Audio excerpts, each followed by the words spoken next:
god, look at that skin. I'm serving and I'm happy. Look at that. 1, 2, 3, let's switch this up.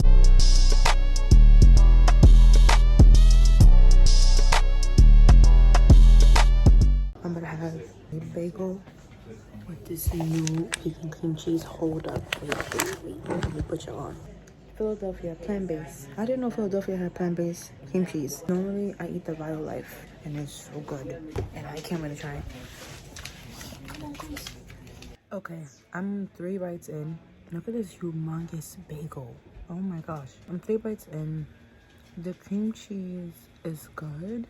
It's just salty, like much saltier than the ones I tried. Like the Life one has a little like sweetness to it. This one's like a little saltier. Not bad, but like if it's your tea, go ahead. The quickest beat ever. No, sorry. My quickest like an hour. Yesterday, I went to try this new thing with Dion, so here's a couple clips of that. Okay, so I went to this place called Platayable. I got Playa. Oh yeah. Beach. Sorry, Platayable. What I said Playa. Oh, sorry, Playable. And where are we at? I don't know where we're at. We're at. This is Merrick. Merrick. On what is this? Massapequa. I got an Electric Mermaid, the daylight detox drink, which is actually pretty good. Hopefully, it doesn't fuck me up too bad. But if it does, And I got something called Stupid Cupid without the Nutella and white chocolate, which probably would have been really good, but we're gonna try our first bites. ooh, damn! His looks colorful. Look at that! That looks like jelly. Look at that, people! Look at that! I like the base. I always get the acai bowl. I never try anything different. That was real honey. This looks like real like coconut flakes. So look at that. It's really pretty though. That's right. Bone apple titties. I like it. But I just want more honey. Okay. It's actually good. I just need more honey. Right, Oreos and some tendies with a comedy show. I just came back from the mall and I got the Van Leeuwen ice cream. Did I say that right? I don't think I said that right. It's the shop that has the vegan ice cream. I tried it in the city at first and I was like, so delicious. Like, ugh, what a drag. I have to go to the city every time I want to try it. But they brought it to the mall. Also, this was a quick beat that I did to go to the mall. I added some green eyeliner to the bottom just to give a pop of color. This is my ultimate favorite lipstick at the moment, the Mented color in Nude Lala. I got this sometime in the fall of last year, and it's just so perfect. Like, with some brown lip liner, I feel like this is the perfect fall color, but honestly, I'm digging the brown lippy during December. Although it's not brown, it's more like it's like a dark nude, but it's cute. This is my hair after I took it out those braids. Girl, she's long. I started to oil up because I'm still using the e.l.f. primer, the Power Grip primer that doesn't do anything for my oily skin. So I always gotta travel with my Revlon little rolly, which takes out all the shine. For example, hold up, let me see. Can y'all kind of like see the shine? Let's see. And then it gets matted. So freaking cool. Like, I love this. I use this anytime I start to get a little shine. I'm oily, honey, so there is no need for highlighter in the summer for me because I got that natural highlight. But sometimes I don't want to be that shiny. Like, I love a matte look on me. So, bridge of my nose. That's it. I'm saving my ice cream for later tonight because I know I'm gonna get that craving. I'm gonna enjoy that ice cream when I watch episode 3 of season 4 of The Chosen. I'm watching it in the Chosen app because they're not streaming it on Prime yet. But does anybody else watch that? That is such a good show. Like, I literally cry when it gets to parts that are so serious. I'm just like, oh.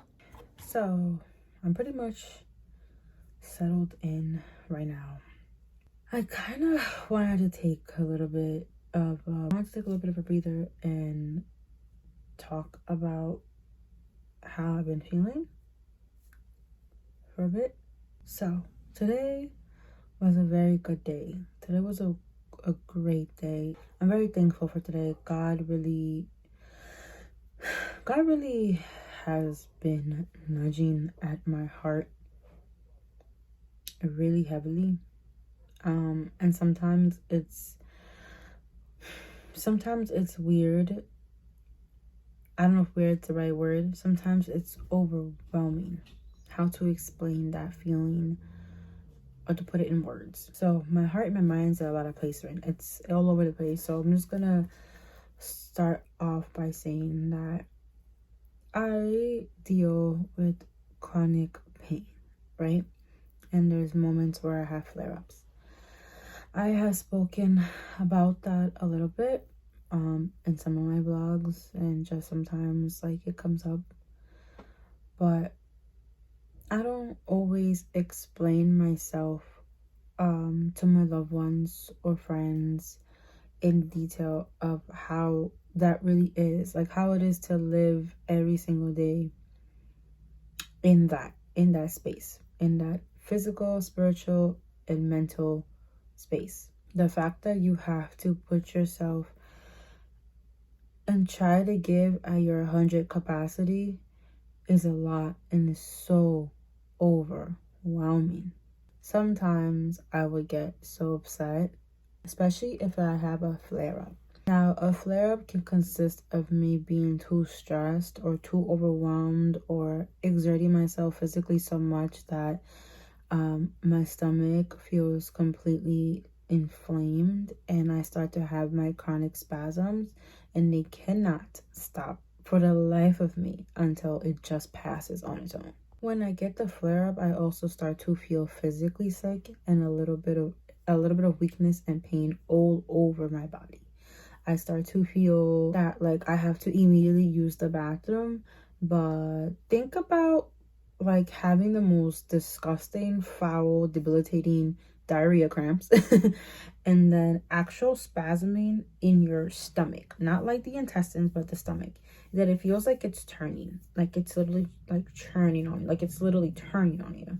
I can't do nothing but to want to be sitting at the toilet because I'm afraid that I'm just gonna go, because you have no control of yourself. It's not like when you just say, oh, I feel like I gotta go to the bathroom, I'm gonna hold it in. No, you don't have control. Your muscles are so tensed everywhere, and they're also just so to the point of fight or flight that like it's gonna do what it needs to do. It for some reason my body thinks it needs to process a bowel movement, but 9 times out of 10 it's not always that. It's just being in chronic pain, which leads me to be in a fetal position, like in my bed with a heating blanket, mandatory heating blanket. I just started over fixating on every little detail, and of course like that brings on a lot of anxiety, and that also puts more stress on your body, so that's not fun. Like I said, I've been dealing with all of this for a couple of years. It's truly been a decade of my life, but to the point where it turned chronically was in 2020. But we were in a pandemic and we could wear a mask and we could hide a mask probably until like 2022, truly. So I didn't feel like I had to owe anybody an explanation, and I had a valid excuse to stay home most of the time. People weren't really going out unless you had to go to work or do things, go to school. But social gatherings were like still, whatever. I like have suffered a lot. And I'm not, well, if I shut up. If I cry, it's fine. Like, it's okay. I'm also trying to be more kind. Hold up. I refuse to let the enemy see me like this, but I'm also just being open about, like, my life. That's also the reason why, not necessarily my entire life, but this this journey, the chronic, the illnesses, the sickness. I want to be open about this part, because this has been the one thing. My makeup is not tear proof right now. This has been the one thing that has been, well, the one thing that I let eat at my life. And I really used to blame it like I used to blame it on that like all the time. And while those things are true, like it is because this and that is happening, it can't be the excuse all the time. It can't be the reason why I am stuck somewhere, because then I will die. I mean, I know that sounds crazy, but like I'm so serious. Like I will just probably die. Like, and I am no longer gonna speak that over my life. Like I choose to speak life over my entire life. I am covered by the blood of Christ. Like there is no defeat from whatever has tried to come over me physically. Like I refuse to surrender into whatever this is that I'm dealing with constantly. You know, like I said, we were able to wear masks, and I didn't have to worry about my teeth. I didn't have to worry about, you know, anything. I felt like I could really hide for a long time. For about like 10 years of my life, for about a good 5-6 years, I felt like I could hide how I was actually feeling inside, how I was dealing with things, with my symptoms, because I didn't have anything that really showed for it. You know, I wasn't showing my pain in public, or I wouldn't go out if I had a flare up. I looked fine, I looked presentable, I looked like myself until my teeth started to fall out. And you can't really hide that. People can see your teeth, and like it's like your face, you know. So I felt like, damn, if people can see that, then questions will come about, or I like someone has access to know like what's going on. And I took a lot of pride in that. It was kind of like a good and bad thing when we went into the pandemic, not obviously because people were dying, but because I could hide once again. And I felt like I didn't have to explain myself. I kind of was back in my shell, back in private. That didn't stop anything. All that did was just hinder me more and make me more comfortable in hiding, to a point where now when it was time to go back out, and maybe not necessarily always wear a mask because not everything required a mask, or just honestly, I found it harder to breathe sometimes. But I needed it because at one point I was just getting sick. I actually, like, I needed the mask. Let me not say that I didn't need it, because I really did need it. I needed it for me, for my immune system, for the the benefit of me not catching a cold, because a simple cold would get me really sick for like 3 weeks, and something that would take you 2 to 3 days to get over, tops a week, took me 3 weeks, and it would literally completely win me out. It hindered me. Like I said, all it did was hinder me more and be more okay with being in a bubble. And that didn't take away any of the struggles.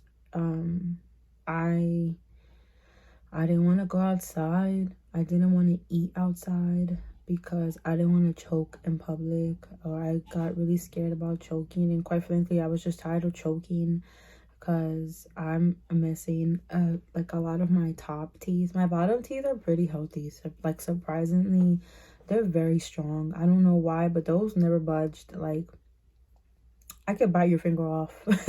But probably this side of my mouth if I really wanted to, because of these bottom babies. These do not budge. But the top ones are where I caught a lot of my infections. And I had to have like a lot of like work done and drilling done, and just getting them to be a size that can be manageable. But it affects my speech. It affects certain letters, certain things of how I say it. It affects how I eat.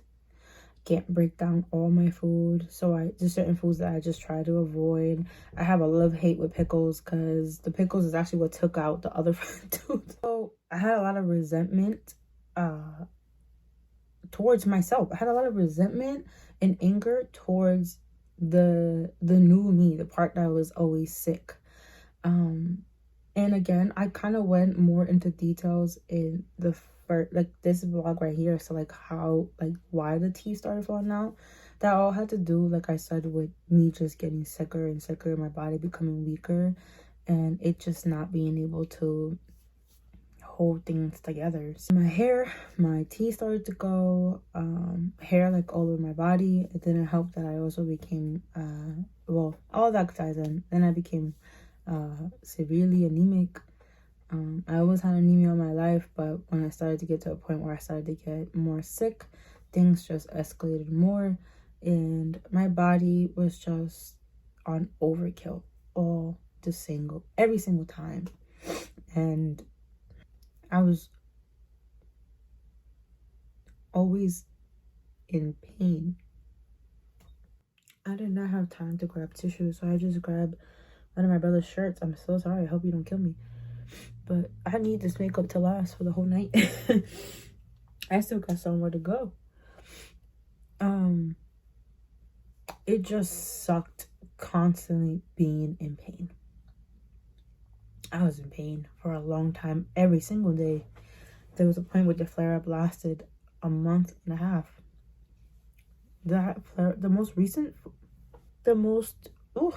Okay, my tears are just gonna flow the whole time. I'm so sorry. My most recent flare-up was in December, and it lasted to mid-January. That was the hardest time by far. That was the hardest thing I dealt with recently. Because the holidays are my favorite time of year. And I went through those days, like, the only reason why I felt like I was able to pull through was because God made sure that I had that flare-up during that time of year. I'm always my happiest during that time. And all I try to focus on was just that my family was here from Florida. I got to spend time with them. And I did a vlog on that as well. It was really nice to just be able to be with them. I got to focus on my birthday. I was very grateful to turn 27. I also was kind of like a little bit of a shock because I couldn't grasp that I turned 27. I still find it hard to believe that I'm 27. It doesn't feel real to me ever since the pandemic. I never really paid attention to my age anymore. I know that sounds kind of stupid, but I never felt any other age. All I ever associated myself with was I'm me and I'm sick and I have pain. That's about it. Not like, oh, I'm me and I'm like this age or that. Like, I used to always be proud of turning a year older, but I stopped counting. And I think a lot of us did, like, stop counting or even thinking about our age because we felt like whatever age it was, the world stopped, everything stopped. But every time my birthday came around, I always got hit with a realization, like, I'm really this age. Like, and I got hit with a lot of, like, wow, like, you had a planner, you had a timeline to have this and that done, and you didn't do that. And I took that the hardest because I always was a person that if I said I was going to do something, I did it. And I always had a time frame, and I always finished it in a time frame. And I was always just competing with myself and only myself. It was just me against me, and like I was competing with last year me, and I always got something to look back at and be like, all right, bet, like, I could do this. This is something you can improve on. And every year that passed by, I felt like, well, there's no catching up. Like, you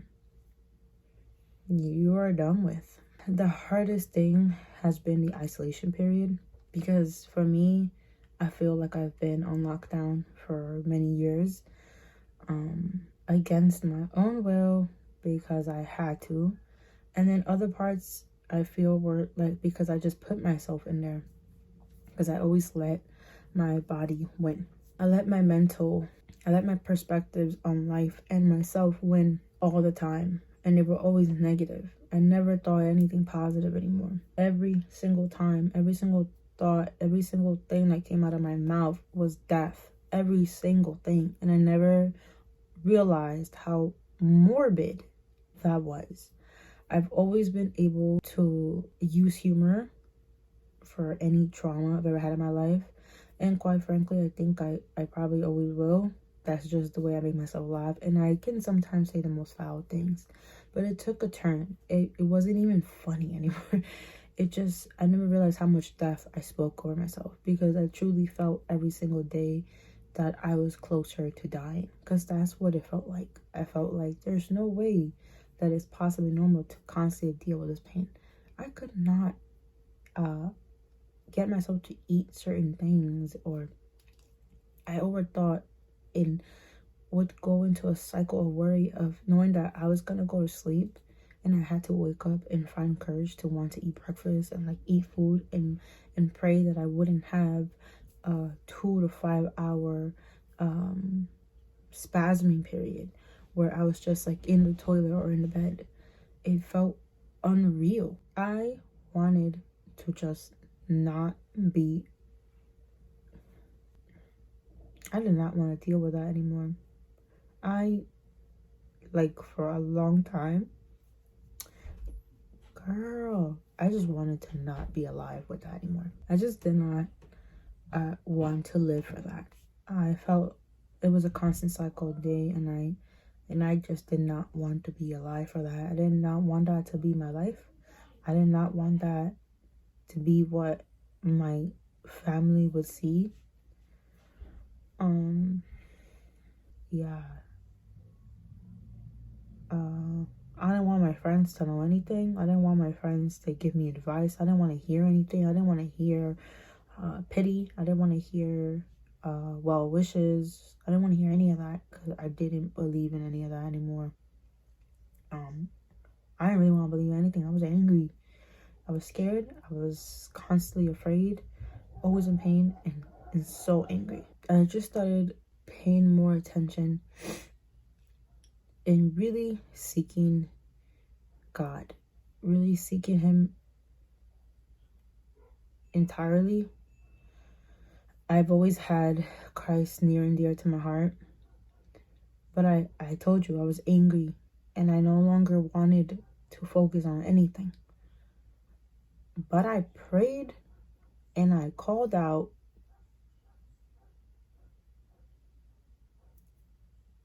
I was around the time that I started to get ready for my infusions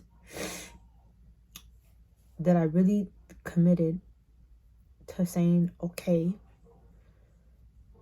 and doing it scared and, just not giving up. I understood that every single day was going to be different, and that if I could get through the infusions and I could get through everything, and that if I could get one thing settled, that it was up from there. And truly, it has been. There has been little battles here and there every single day. But I've been able to push. And I've seen so many people now, like on TikTok, who go to chronic illnesses far worse or in between or similar to mine. And they talk about and share every single thing that I've dealt with from day one. How debilitating and lonely it gets. I have everyone. I am surrounded by love. Like I said, I have all the support in the world. I'm blessed to have the family that I have, the partner that I do, and still I felt incredibly lonely. I felt like a bother, a burden, a loss, a waste of time.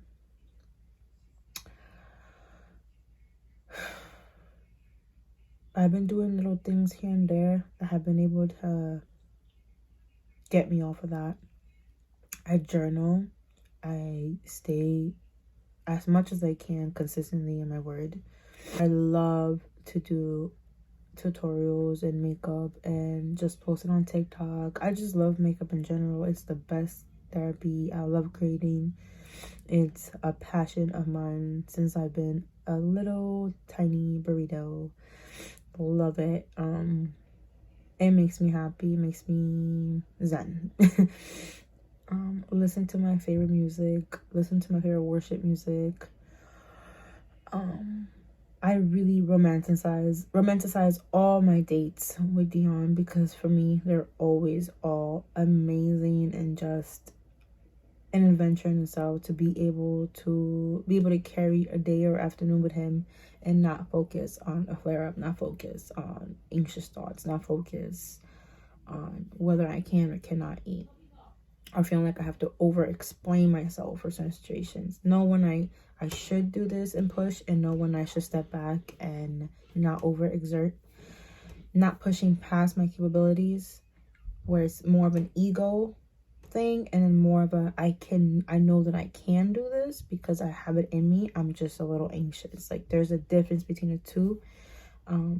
Making a distinction between the two has been one of like the newest tasks that I have put in my life that I'm now understanding more, and I love that. I love that for me.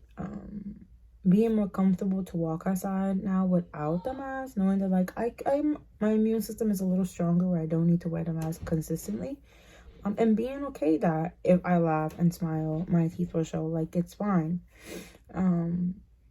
Sometimes that holds me back a little bit, but sometimes it doesn't. Sometimes I really I don't care. It depends. In the meantime, I will pat myself in the back for today alone. I was able to go to the mall, have a fun time with family, eat at the mall. What? Eat in public? That's crazy. Eat in public.